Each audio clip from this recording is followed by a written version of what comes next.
Hello et bonjour à tous. I wanted to make a short video, hopefully a short video, about bad faith and good faith, especially in municipal politics and municipal elections.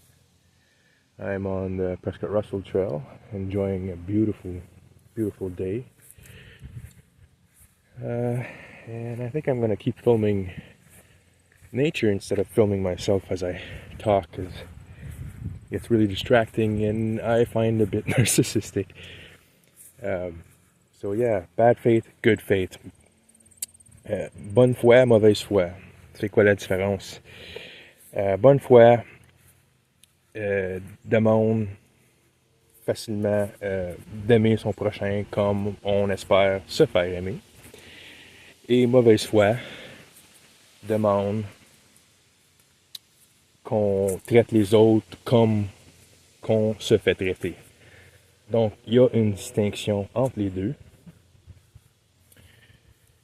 So, good faith, love thy neighbor, treat others as you would like to be treated. Bad faith is treat others as you have been treated. And there's a big difference between the two. There's not always a difference, as if you have a good relationship with your family and neighbors, then being treated as you treat others and treating others as you're treated is the same as how you would like to be treated. But in bad faith relationships,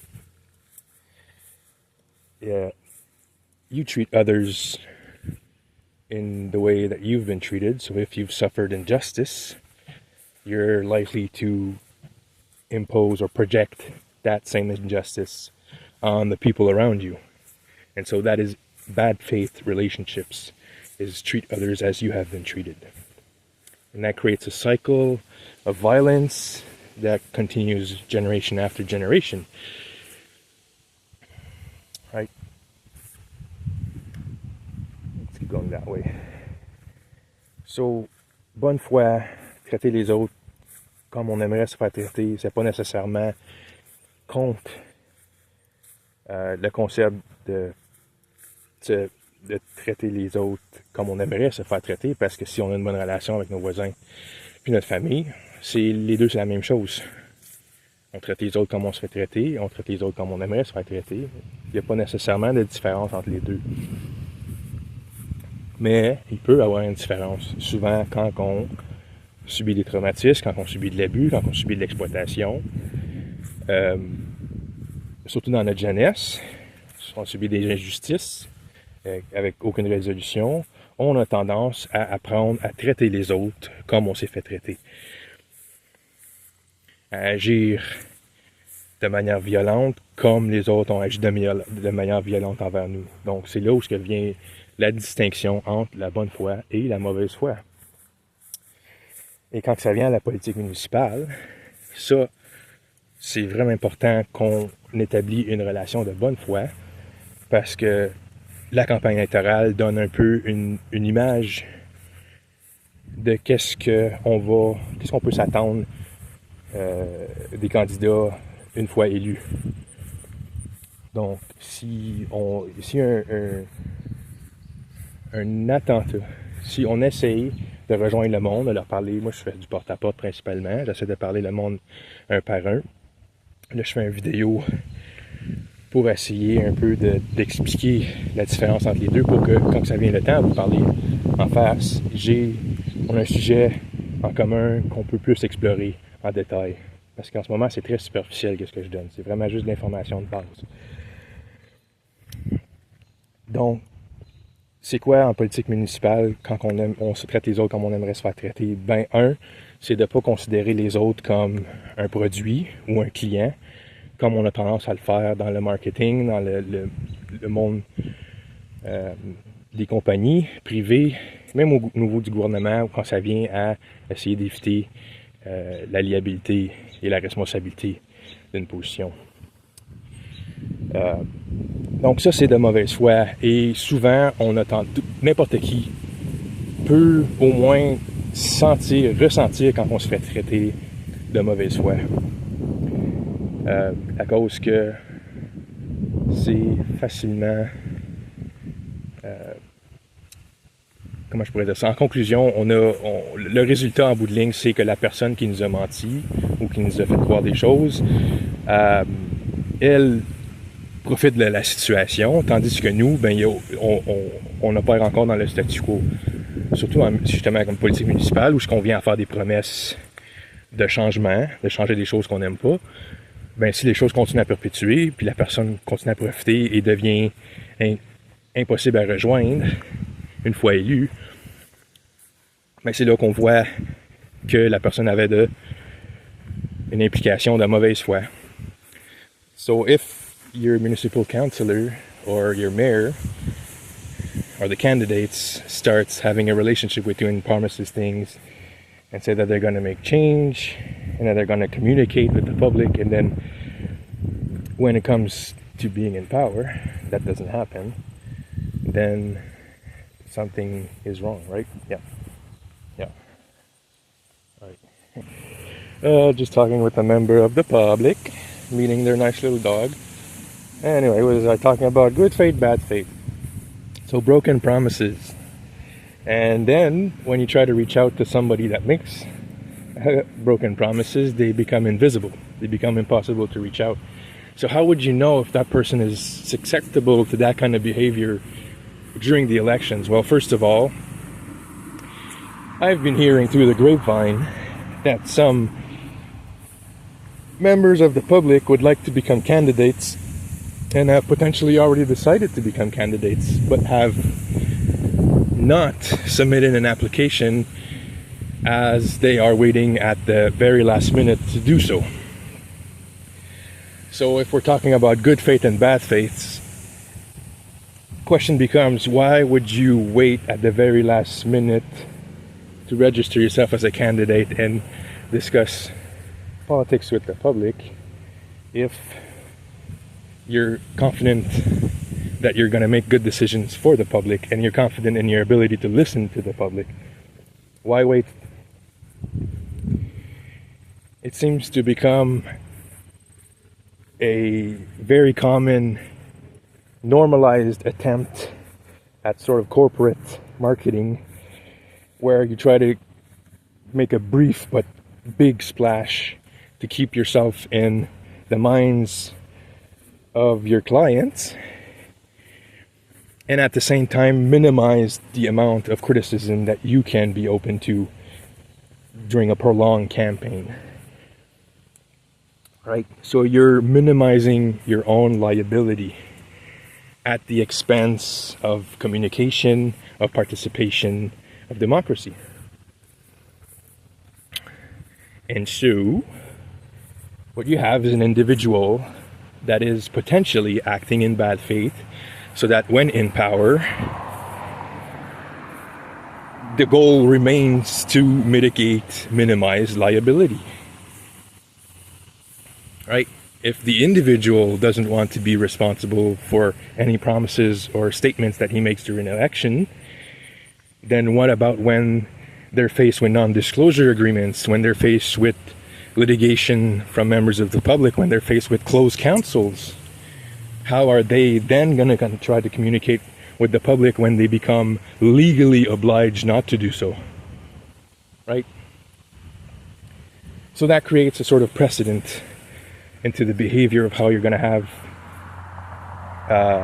your relationship with your candidate, your relationship with your councillor, your relationship with your mayor, and relationship more generally with the staff at town hall.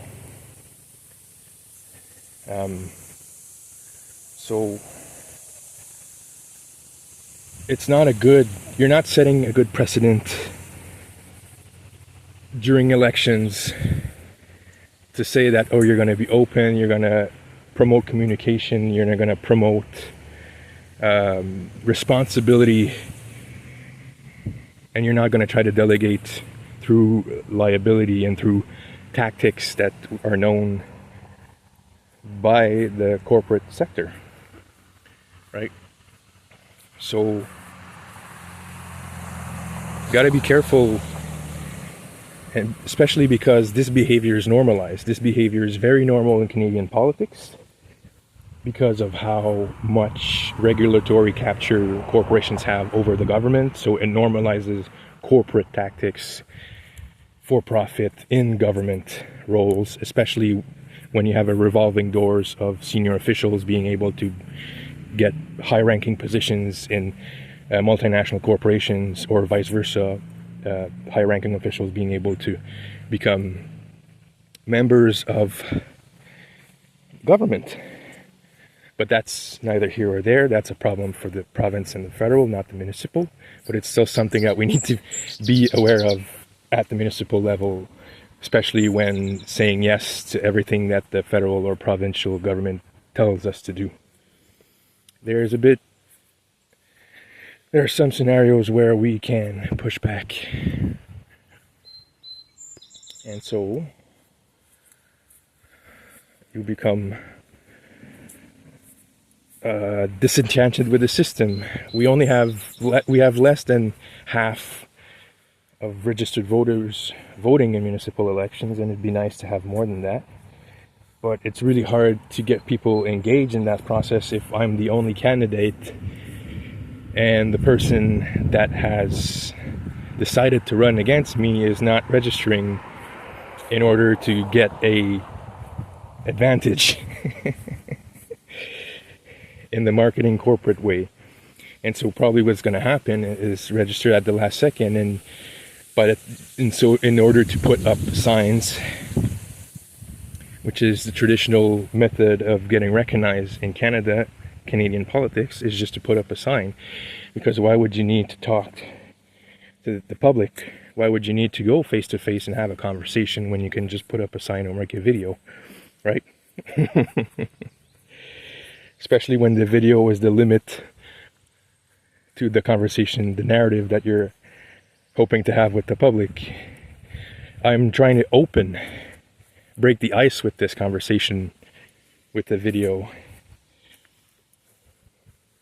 not limit my talking points to myself. Like, if I could have this conversation, and I've had this conversation with people, I would, but it becomes really hard when we expect to delegate that responsibility to elected officials, which is not the point of representative democracy. The point of representative democracy is the same as delegating your house, delegating your plumbing, delegating your electricity.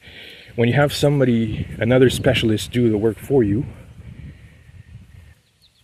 you still have to have an understanding of what that work entails. Otherwise, you're just going to get screwed. It incentivizes the person doing the work for you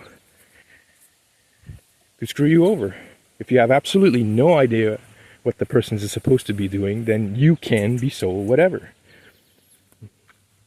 And that makes people angry, and that incentivizes people to act the same way. And that is what bad faith is. So instead of doing that, it's a lot better to take a little bit of the responsibility, understand what the stakes are. If you know the price of lumber, you know how to build something, you know if the person done it correctly or not, and you can criticize that person for the price that they've charged you. If you have no idea what the labor entails, then you can't criticize the person even though you're mad at how much it costs. The same goes with the food prices right now. The same goes with life in general. If everything is really expensive, then you need to know what is making it expensive. Is it really need to be expensive? Right? All right, some other people walking their dogs. What was I saying? Bad faith, good faith. Yes, and so delegating responsibility for politics. So politics is a little bit tricky. So unlike other professions where you can understand exactly what the person is doing physically, politics is more of a personal mandate. So there's no official job description for a municipal councillor. There's no official job description for a mayor. Oh, there's a lot of wind. But you still have to do something, right? So there's so much freedom for the individual to take on responsibility and to communicate with the public, but also because there's so much freedom, it establishes a very low bar for what you can demand of your councillor or your mayor, because people are so used to having that description made for them. When you have to make it yourself, that needs training. That needs science, right? Political science. Even though people might not recognize it as a science, you can actually understand and analyze how people act politically. So, en français, mauvaise foi et bonne foi au gouvernement est la responsabilité des individus. Ce n'est pas à la personne qui est élue, que soit conseiller ou maire, ou MP ou MPP, de prendre des responsabilités qui affectent la vie des gens de tous les jours. Ça, c'est des responsabilités que les gens devraient prendre ensemble avec leurs conseillers, avec leur maire, avec leur MP, MPP. C'est comme bâtir une maison, c'est comme faire de l'électricité, de la plomberie, de la menuiserie, n'importe quoi qui demande un talent, une expérience,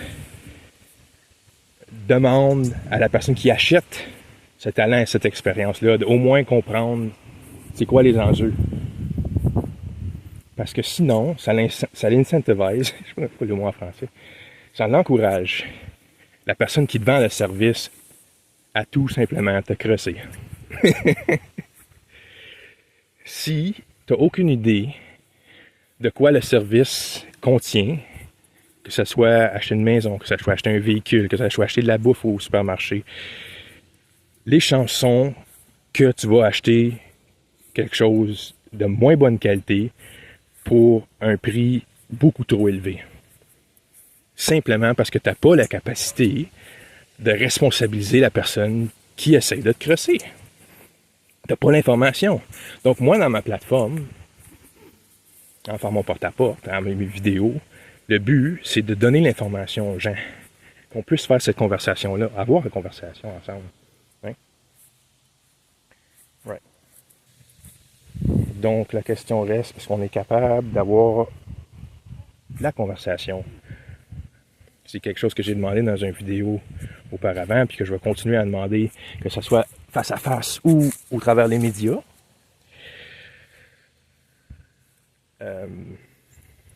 On va voir si c'est quelque chose que le monde sont capables de prendre en compte. Parce que là, va venir le temps de voter. Et moi, qui est candidat, qui n'a pas d'autres personnes à qui compétitionner contre, à qui avoir une conversation, à qui avoir un débat. Mais selon la communauté, selon les rumeurs, dans notre encore petite communauté, il serait possible que du monde attende à la dernière seconde pour se représenter comme candidat. Donc, on minimise le dialogue, on minimise la responsabilité des candidats à explorer la plateforme et à se faire critiquer. En même temps, d'essayer de donner un genre de bang marketing pour garder l'image dans la tête du monde. Donc, parlant de bonne foi et de mauvaise foi, et attendre la dernière minute pour s'enregistrer comme étant candidat, on peut faire la distinction de bonne foi, comme que je dis, on veut traiter les autres comme qu'on aimerait se faire traiter, donc on ouvre le dialogue de plus de bonheur possible, on s'ouvre aux critiques et on s'efforce à renforcer notre plateforme pour répondre à ces critiques-là. Jusqu'en ce moment, j'ai pas vraiment eu de critiques de ma plateforme parce que je me tue vraiment à juste donner de l'information qui existe déjà au niveau de la province, au niveau du fédéral, au niveau de la municipalité. On a beaucoup d'informations scientifiques qui nous permettent de gérer nos ressources, de gérer notre infrastructure, de gérer notre environnement, de gérer le public, sans avoir des opinions, sans avoir un ego qui influence nos décisions, qui est la base de la science. Mais si on attend la dernière seconde, on n'ouvre pas le dialogue, ça crée un précédent que si la personne se fait élire dans ces conditions-là, mais que ça vienne le temps à l'éligibilité, il y a trop de vent maintenant. Bon, on va aller un peu à l'abri du vent. Sinon, on va entendre rien dans le micro. Comme que je disais, si les élections, si la personne qui se fait élire a attendu à la dernière minute pour mettre ses affiches, pour pouvoir juste avoir un genre de présence marketing, un genre de impact, choc, pour que les gens se rappellent de la personne, pour que quand ça vient le temps de voter, ils choisissent leur nom, ce n'est pas une bonne... ça n'établit pas un bon précédent quand vient le temps à signer des NDA, quand vient le temps à avoir des conseils à huis clos. Ça va être extrêmement dur à ces individus-là à communiquer avec le public les intentions de la municipalité et à informer le public de leurs droits ou de leurs responsabilités démocratiques. Si on attend la dernière minute pour minimiser la conversation, le dialogue, la responsabilité de l'individu, pour descendre la barre, le standard, on va avoir plus du même comportement. On peut s'en attendre. On va avoir une municipalité qui agit de mauvaise foi, qui se protège en tant qu'individu et en tant que corporation au détriment de la population générale, au détriment du coût des taxes, au détriment des services. On le voit, on peut s'en attendre. On a une manière de voir comment que les gens agissent, si les gens agissent de bonne foi, si les gens agissent de mauvaise foi.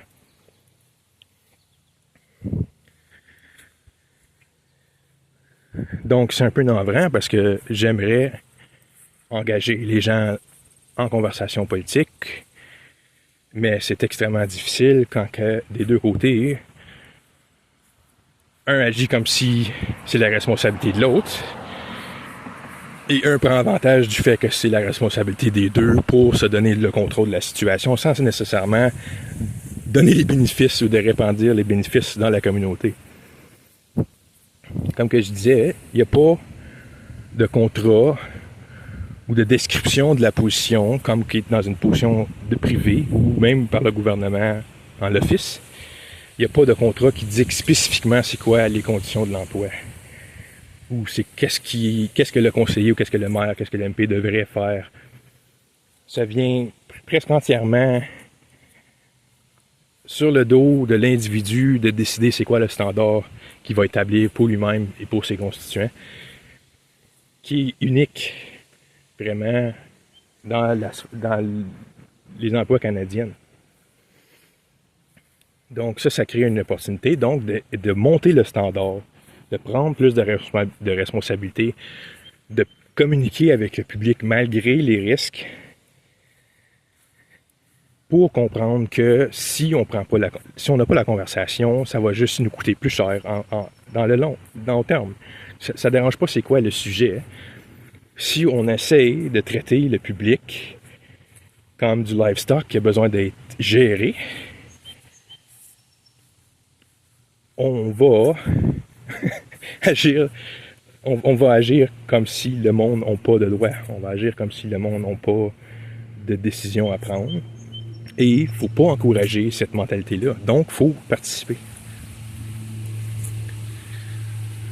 Il faut participer. Puis c'est ça que je me tue à dire, que ce soit voter ou non, participer dans votre communauté. Le vote, c'est pas la seule chose, même si c'est une grosse partie principale de le pouvoir qu'on se fait donner. Participer dans les élections, participer même dans la communauté, en dehors des élections, c'est beaucoup plus puissant que de se présenter puis de faire des promesses. Surtout si on évite d'avoir une conversation, mais on se présente quand même. Ça établit un standard. On veut-tu ce standard-là? And so I think I talked about the points I wanted to talk about in both English and French. Do we want to raise the standard for municipal politics? And if so, that means we need to understand what we can do personally, in our day-to-day lives, to take responsibility for things that we currently delegate to the municipality. So water management is a big one. If we just want the municipality to get rid of the water as fast as possible that is on our land, then where is the water going to go? What are you going to drink, right? You have a part to play in that. Same with the air. If you start cutting down forests and you have no trees left on your property, then you're delegating that responsibility of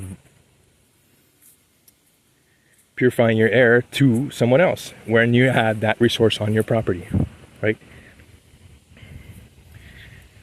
And the municipality can have a say in what you do or don't do there, not as much as the province and the state, but still they will affect how you can do things on your property. And if you're not happy with the way they manage things, the solution is not to go to litigation automatically, because then if all of you go to litigation, then that's why we only have closed council meetings, because the council can't discuss individuals that are complaining to the municipality and ready to seek damages concerning whatever situation. Then that becomes impossible to manage democratically, because it's always going to be with a lawyer in courts, which is not, has nothing to do with your elected council. And so now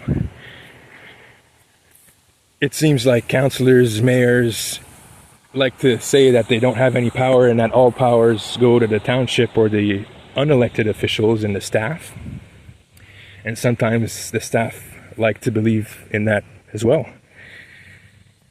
And I understand that the province and the state encourages that behavior because it gives them more power, simply because a united community is a community that can resist a federal or provincial state building project.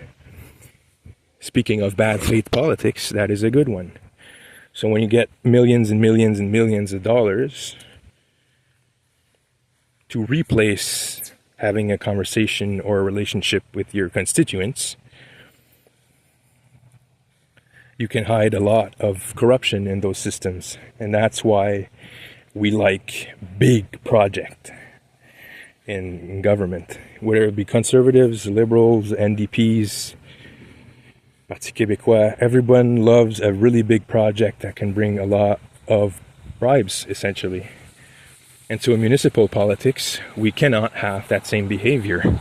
We cannot delegate our relationship with our neighbors to a single-use plastic that is an election sign and a monetary transaction that is buying that election sign. Because that's what it comes down to. The relationship that we set between the public and the representative is basically through a monetary transaction, buying, and then having a plastic that is managed on the municipality's level. If it goes to the dump, that is managed by the municipality. So you're adding to the problem by making promises that you're going to solve those problems. It's not a good look. And even if nobody catches on, it creates a precedent for bad faith politics. It gives you, the person who did it, permission to keep doing it and to not seek accountability for your own actions in government. So that encourages signing NDAs, that encourages ignoring public questions, no matter how many times they're asked, no matter how legitimate they are. It creates an atmosphere where you don't need the public, because in the first place they weren't even engaged. You just bought your way in at the last minute, essentially. So I hope that's not what's happening, and people are having legitimate concerns about if they want to become a candidate or not. That can certainly be the case, but from what I've heard, people have already decided, and they're just waiting as a sort of corporate marketing tactic to get elected. So I don't understand really how you could benefit the public in that with that kind of attitude, but I wouldn't be surprised if that's what people latch on to, because as much as I enjoy going door to door, I might not be able to do every single house, especially if people don't answer their door. And so the name that they see on that plastic single-use sign will be who they vote for. But that is a very, very, very bad way to do politics and to manage a community. Because all that information that I can give you, whether it be topography, whether it be soil, whether it be bedrock, whether it be hydrology, whether it be surface water, bedrock water, whether it be climate, whether it be rain, I can give you with types of trees that were most common before colonization, the effects of interactions between the soil and the trees. There's very little that is not already public information, whether it's government or whether it's a thesis on an open database. There's so much information, and there's so much to build on that your son, your daughter can work on in university, whether as a biologist, whether as a sociologist, anthropologist, archaeologist, whether it's even economics. There is something that has been made specifically in this region and that can be used to keep working specifically in this region. Yeah. On a trop de science, on a trop d'informations pour agir comme si voter pour le premier nom qu'on voit sur une scène, c'est la seule manière qu'on a de savoir c'est qui notre représentant. Ça établit un standard qui est extrêmement, extrêmement bas. Puis ça l'encourage justement, comme je disais, les candidats à agir de la même manière une fois qu'ils sont élus, parce que là que ça vient le temps de signer des accords puis de se faire amener en cours par le public, ça n'encourage pas nécessairement le dialogue ouvert. Parce que en ce moment, la seule chose qui empêche le dialogue, c'est vraiment le risque de se faire critiquer puis le risque de ne pas se faire aimer. Puis si ce risque-là est plus grand que l'opportunité d'offrir ta plateforme, pourquoi se présenter? On espère que c'est juste une question d'incertitude, mais vraiment, comme on me dit, si on attend dernière minute simplement pour empêcher de se faire critiquer puis pour avoir une plus grosse présence, une fois que le monde vienne pour voter, ça l'encourage à un standard minimum ridiculement bas. Donc moi, qui essaie de donner de l'information à propos de la géologie, à propos de la topographie, à propos de les types de terre, à propos les essences avant la colonisation, même à propos des sites archéologiques des Premières Nations qui existent, oui, dans notre région. Si pas dans Clarence-Rocklin, on en a deux, juste à côté de Pendleton. On en a à Castlemaine, donc pas loin. Et certainement que si on aurait une meilleure relation avec les Premières Nations, on pourrait trouver des fouilles dans même notre municipalité. Mais ça, c'est un autre sujet. Mais encore là, qu'est-ce que j'essaie de dire, c'est que toute l'information pour gérer notre infrastructure, notre environnement, notre public, toute l'information est là. Est-ce qu'on veut l'écouter? Est-ce qu'on veut l'entendre? Puis est-ce qu'on veut travailler sur continuer à dissimuler ou à améliorer cette information-là? Parce que l'information, on continue à bâtir dessus. L'historique des forêts qui a été écrit par Cathy Cady en 98, c'est une étude préliminaire. Ça n'a jamais été vraiment complété. Il y a beaucoup de travail qu'on peut encore faire dessus. Regional Characterization of Groundwater par Laura Colegrove, même affaire, on peut encore travailler dessus. C'est vraiment une étude de base sur la chimie, la biochimie de l'eau dans la région. encore pour toutes les données du gouvernement par rapport aux terres, il y a beaucoup de synthèse à faire, d'informations qui sont isolées dans les données publiques, mais isolées, donc qui a besoin d'être synthétisées.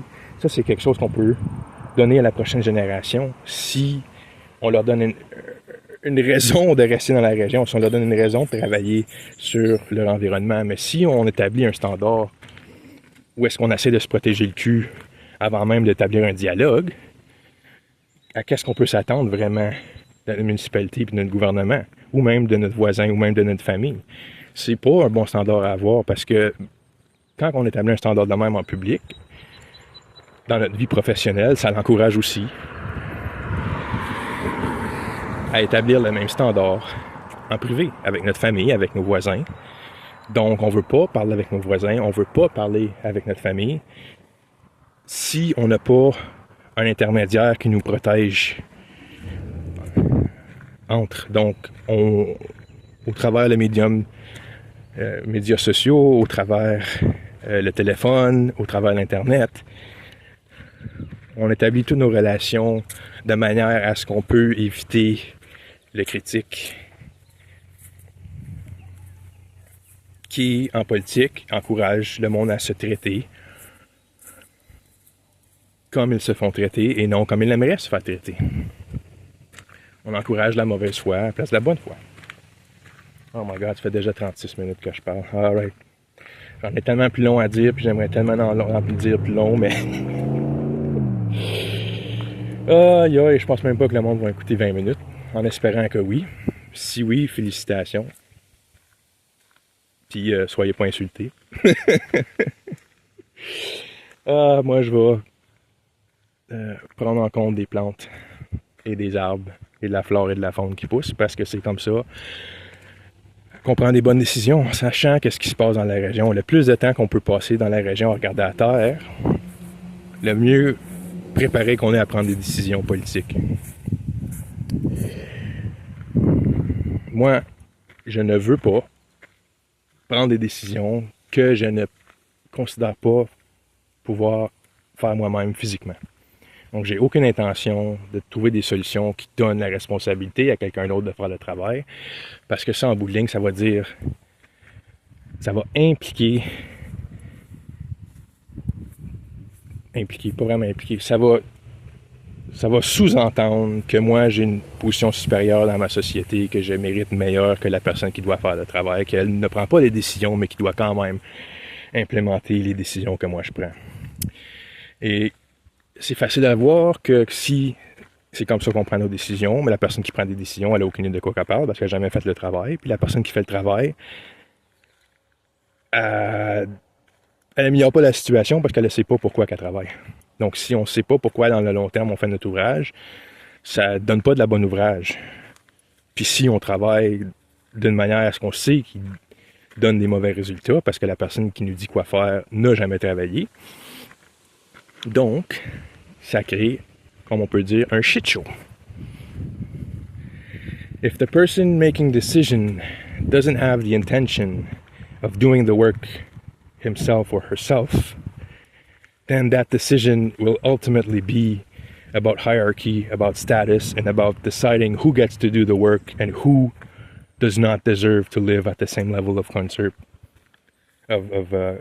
that I do.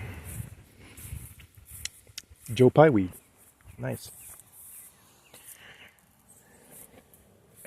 So the person making the decision is incentivized to never working, and that incentivizes making stupid decision.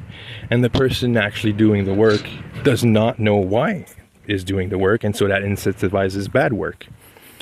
And so that creates a relationship where both poor and rich keep treating each other with more and more contempt, more and more division.